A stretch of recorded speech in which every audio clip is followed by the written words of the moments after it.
Welcome to Smart Wealth with Joshua. Your daily stock analysis and catalysts talk. Today, we're looking at Datavault AI. If you find our talks useful, please consider subscribe, like, and comment underneath to support our podcast. And if there's any stock you want us to look into, leave it in the comments section below. So let's get into the analysis. Datavault AI, this is a really fascinating one because it's a company at a huge inflection point. Right. The name is generating a ton of buzz, and you can see why when you look at the top-line numbers. It's a story of just pure hypergrowth.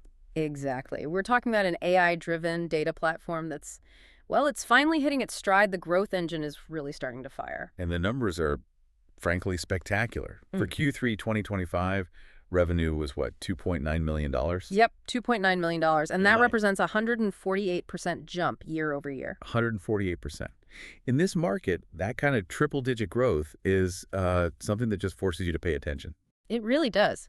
And maybe even more important is the sequential growth. They went from $1.7 million in Q2 right up to that $2.9 million. That's a 67% increase in a single quarter. That's not just growth, that's acceleration. It suggests they're really starting to scale effectively. And we can pinpoint where it's coming from. It's concentrated, but in a good way.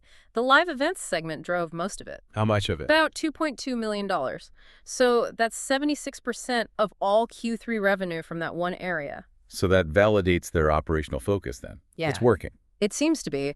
And that success is what lets management put out this incredibly bullish forward guidance. Which is, almost unbelievable. They raised their full year 2025 guidance to a minimum of $30 million. Right. Aggressive enough. Yeah. But then they look at 2026 and say they expect to exceed $200 million.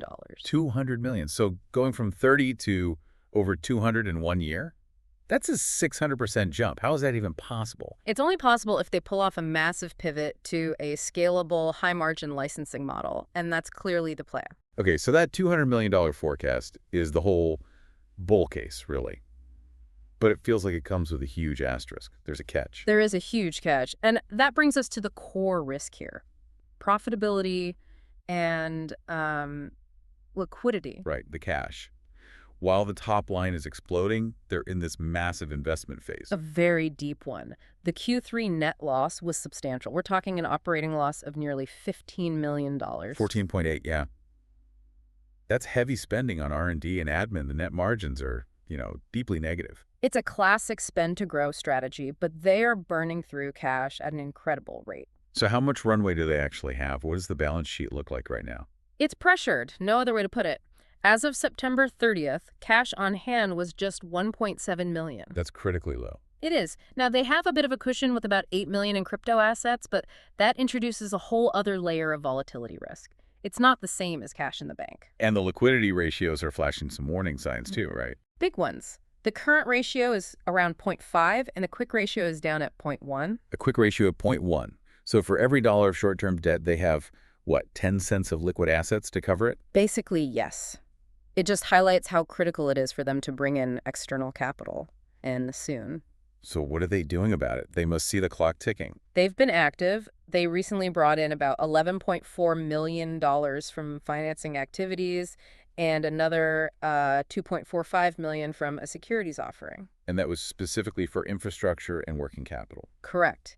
And what's interesting is, despite the short-term cash crunch, their debt-to-equity ratio is actually quite low. Which gives them some flexibility down the road, I guess, if they can just survive long enough to get there. That's the billion-dollar question. It gives them options, but only if they can bridge this gap. Okay, so let's talk about why they're spending all this money. What's the technology moat here that justifies burning cash at this rate? It really comes down to their proprietary IP.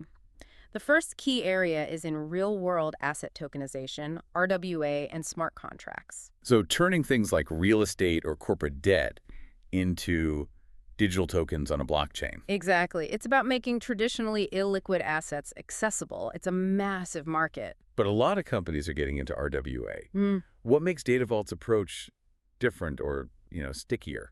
I think it's how they integrate it with their data platforms, like Verify You for credentialing. So it's the whole ecosystem. Right. When you combine asset tokenization with a secure, verifiable identity system, you create very high switching costs for an enterprise. They can't just unplug one part of it. And this is all validated by their partnerships, right? The IBM one is a big deal. Being an IBM Platinum partner is huge. It gives them access to Fortune 500 clients through IBM Salesforce, a kind of scale they could never achieve on their own. That makes sense. But the biggest validation, the one that could solve the tech question and the money question all at once, is the Silex deal. Absolutely. That deal changes everything. It's a $10 million worldwide licensing agreement, for starters. So that brings in immediate, predictable revenue. Yes. But the real game changer is the pending $150 million strategic investment from Silex. $150 million, that's the elephant in the room. It is. If that money comes through, the liquidity crisis is over. It funds their entire global expansion plan for years. But it's contingent on Silex shareholder approval. So what if they say no? If that deal falls through, the execution risk goes through the roof. They'd have to scramble for financing while that cash clock is ticking louder and louder. So that shareholder vote is probably the single most important event on the horizon for them. Without a doubt. On the operational side, though, management has been making some confident moves. Like regaining their NASDAQ compliance in October, that removed a big overhang. For sure. And moving into a new, larger headquarters in Philadelphia, that's not a move you make if you're planning for survival. You do that when you're planning for, well, dominance. It's a signal. Okay, so that sets the stage for the next 3 months, which are absolutely packed with catalysts. Let's walk through the calendar. What's the first big financial checkpoint? It comes right back to Silex. The first quarterly licensing payment of $2.5 million is due December 31st. So just a few weeks away, that payment landing is critical. It's the first real proof that this high-margin licensing model is generating actual cash. It validates the whole partnership. And the total potential of that deal is massive, right? Yeah. Something in the billions. The milestone payments could reach up to $2.5 billion over the long term if Silex hits all its targets. So this first payment is just the very first step. Okay, what's next? Corporate reporting. The full year 10K report. It's expected around January 31st. And everyone will be looking to see if they hit that $30 million revenue target for 2025. That and any update on their path to becoming cash flow positive. Any timeline on that will be scrutinized heavily. Let's talk market flow, too. There's some institutional activity coming up. Right. ETF rebalancing in December and then the 13F filings in January. Which will show us if the big money is starting to buy into this story. Exactly. But there are also some more speculative catalysts generating buzz. You mean the Dream Bowl meme coin? Yep. The token distribution is December 24th, and it starts trading in early January. It's speculative, for sure, but that kind of event can drive a lot of attention and trading volume to the main stock. And then there are the rumors. Always rumors. The chatter is around a potential partnership with a Tier 1 cloud provider, like an Amazon or Google. That would be huge validation. And a major sports franchise tie-up, I've heard. That and even some whispers of M&A interest from private equity. But again, these are just rumors for now. So let's ground ourselves back in the charts. The technical picture as of late November looks pretty strong. It really does. The stock is in a confirmed uptrend, trading well above its 50-day and 200-day moving averages. The structure is sound. And the momentum indicators suggest there's still room to run. The MACD looks good, still widening, which suggests sustained bullish energy. But what I find really interesting is the low volatility. Its beta is only 0.2. So this isn't just speculative churn. It's steady accumulation. It seems that way, yeah. It suggests investors are buying based on the fundamentals and the news, not just hype. So market sentiment is very positive. Fueled by earnings beats, that guidance, the partnerships, the whole story. So to wrap all this up, Datavault AI is at a classic high-risk, high-reward crossroads. The potential for $200 million in 2026 revenue is, it's extraordinary.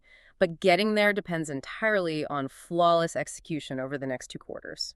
Securing that $150 million investment is absolutely crucial. It's a really compelling growth story, but for you, the investor, that execution risk has to be front and center. The question you have to ask yourself, given all the data, is whether you believe management can win this race against the clock.